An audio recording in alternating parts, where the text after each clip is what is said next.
It's Talking Reds then, reacting to the Champions League draw, and it is Roma for Liverpool. We're at home first, mate. I'm happy with that, I've got to say. It's not the one I wanted. I wanted Munich. I fancied the trip to Munich. I thought it'd be great, a great trip, great content, all that kind of thing. But it is Roma now, so we have to forget about it. We're going to Italy. I'm sure, there's loads of people have been, doing these parallels all the way through about how it's a reminder of this competition and that competition. Well, we've obviously got history with Roma, haven't we? So it'll be an interesting one. Home first, though. Home first worked for us against City. Think it can work again? Absolutely, and I think in terms of the draw, I think Roma feel like the most beatable. And that's not to say that they wouldn't give us a good game, because I think they will. They've got to this stage for a reason.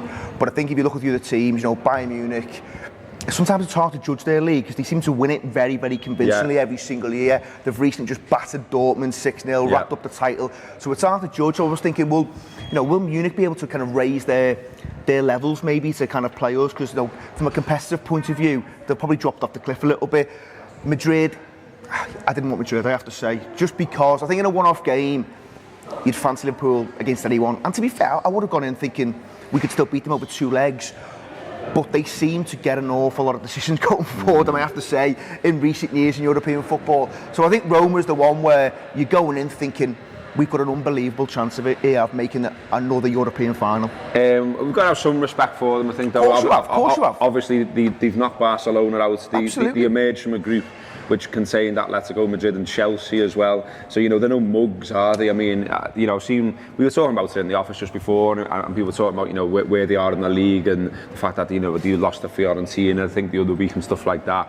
But I think whoever you get at this stage, you're guaranteed a tough match, aren't you? There's no easy semi-finals of the Champions League. It's going to be another roller coaster ride. It's two legs as well. But I just look at Liverpool right now and I just think, I'm interested in that side of things more than anything really. And we keep talking about maturity. I think it's a good word to use for this side. And more than anything, they're backing themselves. They understand, I think, that they're a good side, that they've got every chance. All the players are saying the right things. Trent saying we'll take whoever. Robertson this morning as well. The club put some quotes out and he was like, I don't mind who we get. I think we've got every chance. All positive, all the right things you want to hear. And players want to play in semi-finals of European Cups. It must be.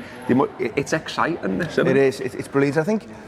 Right now, I mentioned before about Real Madrid being a tough one. For instance, you wouldn't want to maybe go there and play them across two legs. But at the minute, you get the sense that there's an unbelievable amount of confidence around the football club, and I think we can go anywhere and get a result. So I wasn't too bothered about being drawn home at first. As you said before, it worked against Man City. No one really gave us a chance against City across two legs. Yes, one or two said, you might edge the first game against them, but they'll beat you in the second leg. Well, hang on a sec, we won both games. So this Liverpool team at the minute looks really, really good, and I think the other three teams in that tournament, I don't think any of them would have fancied Liverpool. Yes, you can make a case for saying Madrid wouldn't want to Bayern Munich either, there's history there, but I don't think anyone wanted Liverpool based on what they've just seen in the previous round. And I think, when I think back to earlier on in the season, at the very beginning of the season, I felt to myself that this team was set up perfectly for European football, and I thought that we would hand out some real naughty ones, to be honest, to some sides, and I think we've done that.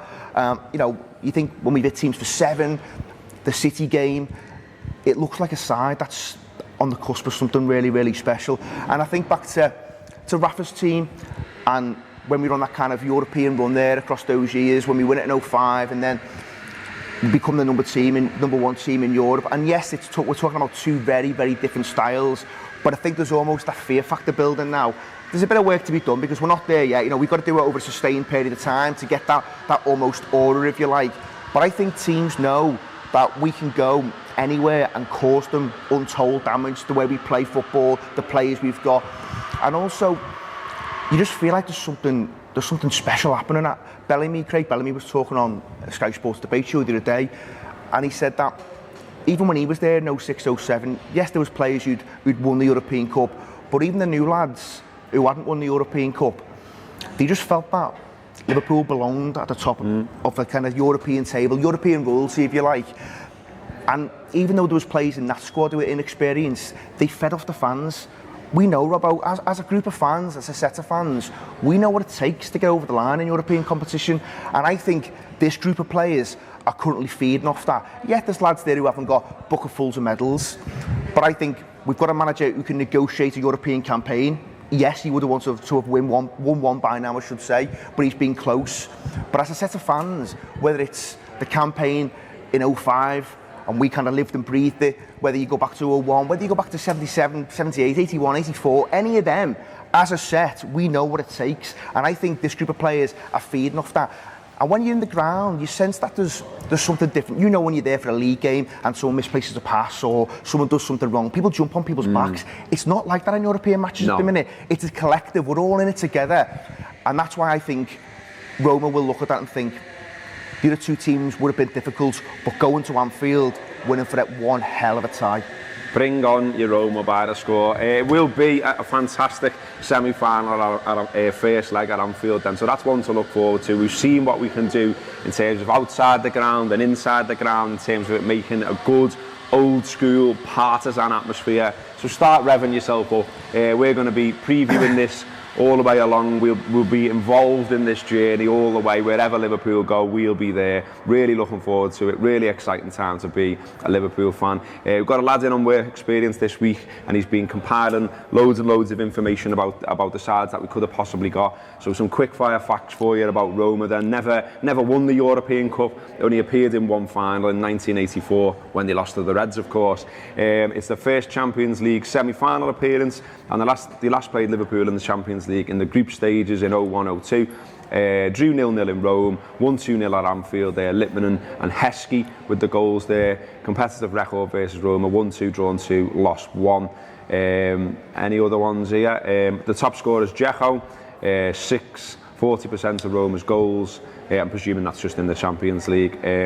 He's a danger man, by the way, Robbo. He's definitely the danger man. He's underrated, isn't he? I liked him when he was at City. You know, I thought he was good at City. Old school, isn't he? But I have to say, even watching him this year, he seems to have gained an extra yard or something. I've seen him running off the back of defenders, which is not something I'm really associated with Dzeko. You know about his dominance in the air and the ability to beat lads in the 6-yard box because of his height. But in terms of being able to run off the back of defenders as well, you're seeing that. And as I say, he looks the threat. He's the one you've got to be conscious of. We've massively improved at the back. I think you saw that from the City game where we had to withstand a fair bit of pressure. Yes, there wasn't a load of shots on target, but there was a lot of balls coming into the box. But we withstood it. As I say, when you watch that game back, I don't think it was quite as panicky as maybe I first thought. When you see it and you watch it live, you take the emotion out of it, you watch it back.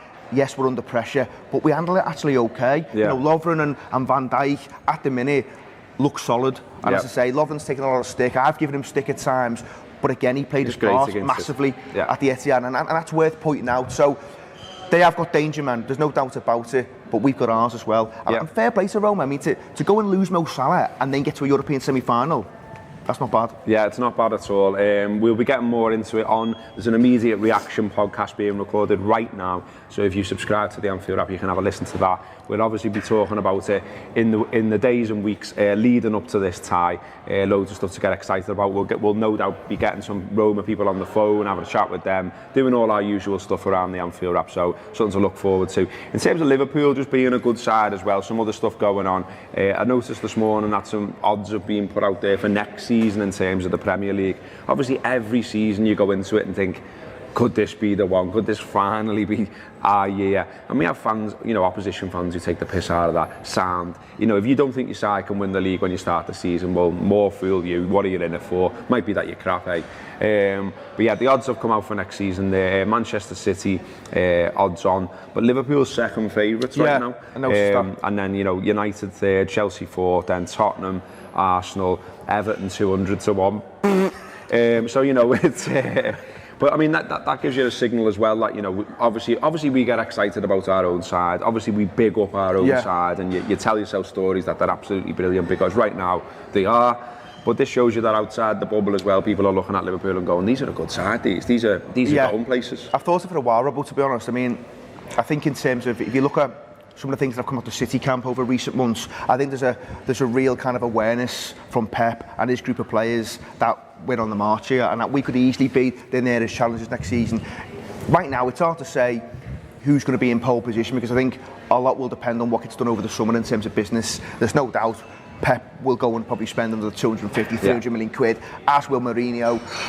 We won't be in that ballpark in terms of spend, but I think the manager does things slightly differently. He'll know his targets, he'll know which lads he wants to bring in. Kite is going to be huge. I mean, every time you see him, I mean, again, assist last night, lad. I mean, come on. What games are you playing there? I mean, it's lovely, that. Absolutely brilliant. So, someone like that comes into the club, again, it strengthens us hugely. But the manager will go and do business, so there'll be areas that he'll want to strengthen, and we know where they are. You know, there needs to be strength in that attack. You can't ask those same three lads to keep going every single game in every single tournament.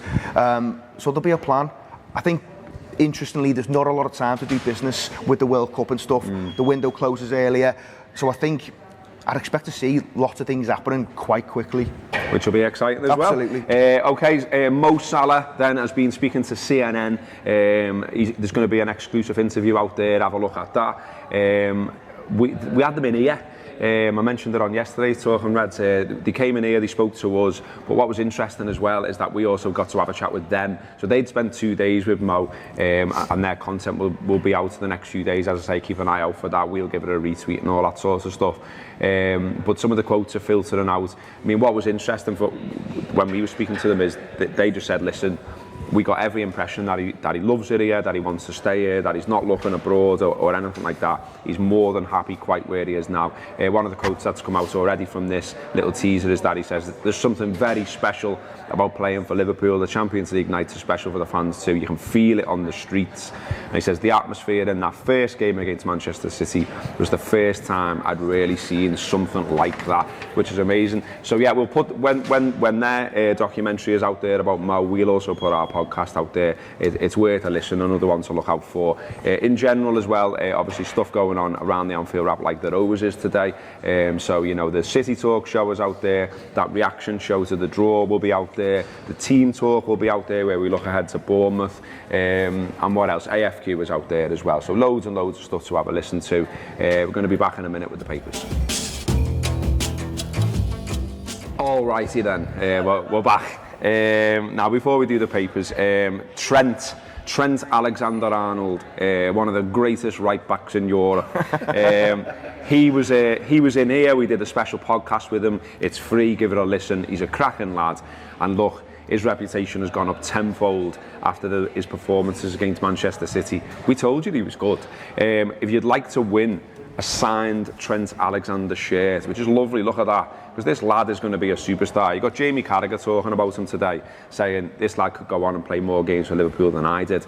And when you look at where Carragher is in the list of all-time appearances, well, that's not bad. So yeah, if you want to win this, frame it, get it on the wall, a lovely bit of memorabilia. Get on the AnfieldWrap.com, enter the competition on there. It's the last day today. So if you're watching this thinking, yeah, might have a go at that, well, you'll have to get involved pretty quickly. So get involved pretty quickly, all right? Sound, the papers then. Got to wing this a little bit. I had a skim through before, and I've got to be honest, not loads and loads was grabbing my attention. Arsenal obviously got through in Russia last night, and then they've drawn Atletico Madrid, so that's them out in it.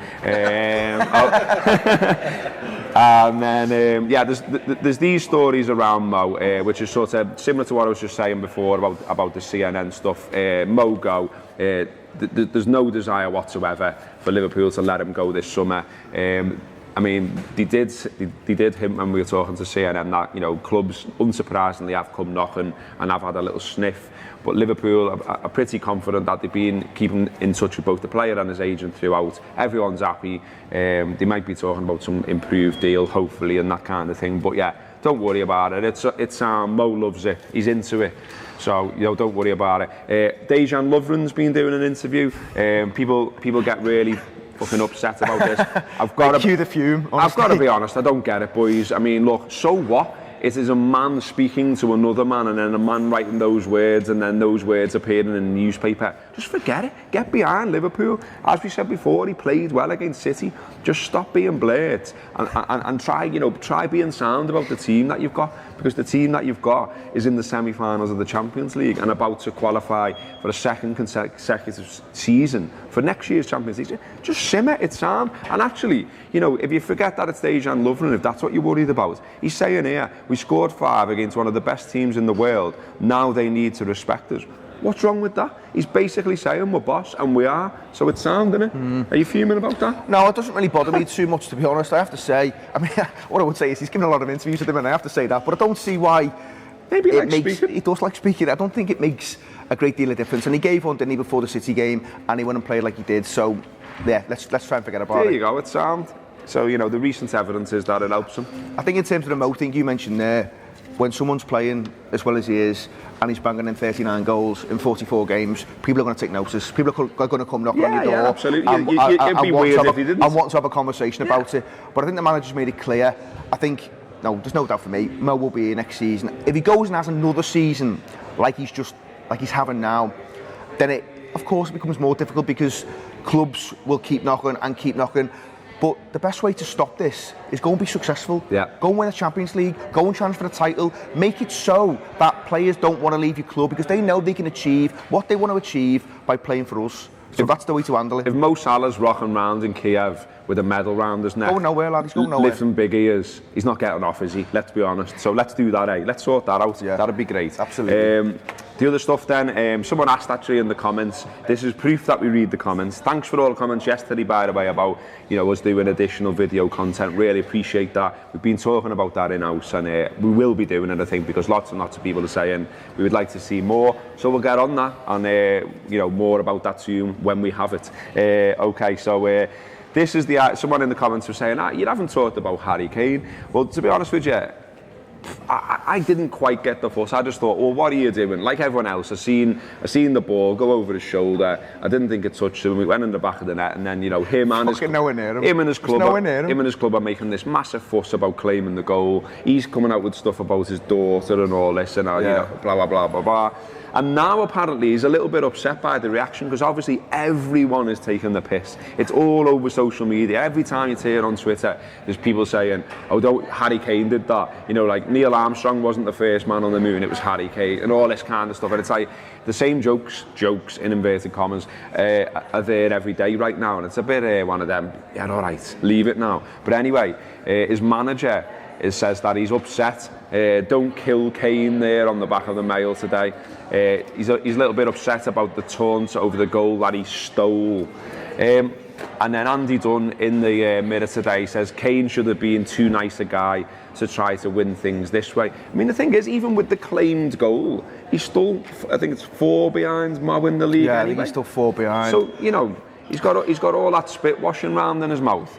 Maybe spit that out on the floor and score some more goals, lad. Instead of appealing for ones you didn't score. Robbo, there's no doubt about it. He's come out of this looking a right tit. He really has. And I think, I understand the whole strikers live for goals and think, no, get that, totally get it. But to go to the lengths he's gone, he's tweeting Lineker and Shearer, isn't he? He's making a formal appeal. At the end of the day, it wasn't as if it came off an opponent and he wants to claim it as his. He's taken it off his the lad who probably creates more chances for him than anyone. So and what happens is Eriksen loses goal bonus now. You know what I mean? Eriksen's sitting in this going. It all feels a bit odd. And to be honest with you, if you look at it, I don't think it does touch him. And you know what? If it does touch him, it skims off his shoulder. Would you be arsed, really? It just shows how desperate he is to try and get closer to Mo. But as I say, give him that goal or don't give him that goal, I still don't think he's got enough in his tank to be able to kind of go past where Mo is at the minute, which, as you said there, he's 4 goals ahead of him with some tasty fixtures coming up. Well, it's going to be mad when Mo scores 5 tomorrow against Bournemouth, isn't it? You know what I mean? We haven't even mentioned that, by the way. We're going to match tomorrow, aren't we? We are going to match. About it. I think it's one of them. I think tomorrow, it's R5, isn't it? Yeah. So it's another late one, so you can have a bevy in that. But I think because of where we are and what we've seen in the last week or so, the crowd will be up for it. So it's only Bournemouth, and sometimes that might be a game. Wait. You can't wait to get on the ground. No, it's sad. And just have that, I kind of. I want him to rest. I want him to rest Trent for this because he's been an absolute warrior. And I want Nathaniel Klein to start. I think I want Nathaniel Klein to be like, I think he will, lads, I'm playing in that semi. Watch me go here and be absolutely brilliant. Well, what you've got now, you've got a group of lads who are all competing for places in, a huge 2-legged tie against Roma, and then potentially a final as well. So they'll all be kind of geared up for it. I think he'll look at maybe a little bit of rotation tomorrow. I think he'll have an eye on the West Brom game next week and think that's that's where I maybe start to rest one or two, because obviously the semi-final comes thick and fast after that. So I think the likes of Salah will, as long as he's not feeling his groin too much, I think he plays against Bournemouth. Yeah. There's no chance, there's no doubt for me that he'd be looking to add a couple of goals to his tally as well, and put that to bed. But yeah, and a chance to make sure, I think fourth is looking pretty much nailed on anyway now. Chelsea run out of games, we've said it on previous shows, but it's still important that we make sure that we get that boxed off sooner rather than later. Keep on winning, keep on scoring goals, keep on cheering, keep on singing. Let's have a cracking time at the match again. That's what it's all about. And absolutely. This time of year when you've got a semi-final to look forward to, it'll be another little party at Anfield. I can't wait. And on the Harry Kane thing as well, in some alternative reality where he does end up scoring enough goals to win the Golden Boot, what he's done there as well now is that if he should win it, is everyone will go, yeah, but one of them goals you didn't score, mate. Do you know what I mean? So he'd have this golden boot in his cabinet in his house, and he'd look at it and go, remember when I nicked that goal off my teammate there? And everyone took the piss out of me. You know what I mean? So what was the point? What was the point? It was all a bit weird and all that left a bit of a weird taste in the mouth. But anyway, enough of that blurt. Harry Kane, you meth. Let's all go to match tomorrow and let's all have a big laugh. Listen to the Anfield app, subscribe, get behind us, follow us on social media. Up the Reds, have a great weekend, see you next week.